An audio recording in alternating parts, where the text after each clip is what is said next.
I think that Melbourne's the theatrical capital of Australia. I think that we've got a real cultural heritage here, and a lot of theatre has been developed in Melbourne, and a lot of theatrical styles and an Australian voice has come out of Melbourne. I think for artists, Melbourne is a good market because we have a lot of diversity in the types of theatre being presented, everything from kind of the megaplex arena spectacular right down to the garages of Northcote. And I think in the same way, if you're looking at it at a financial perspective, passion for theatre and the activity of theatre breed more audience engagement. In some large-scale work, Melbourne is the first point of call because they're testing ideas and experimenting with an audience in a smaller market.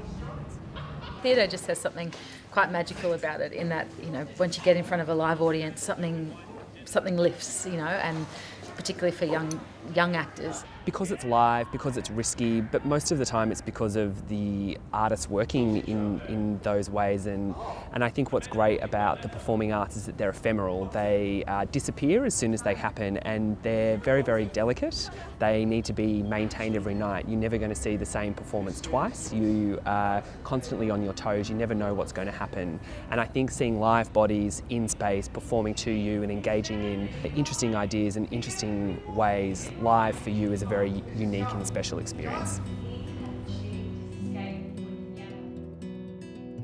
There is a bit of a dying audience, and theatre by its nature can be quite exclusive, can be expensive ticket prices and limited seasons and that type of thing.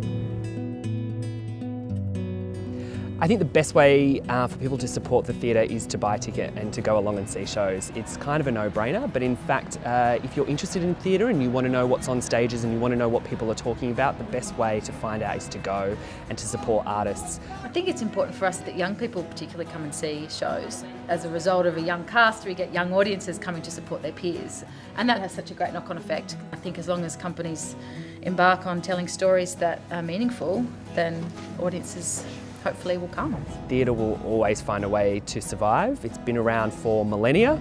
As communities of human beings, theatre has been part of our fabric. It will survive by hook or by crook.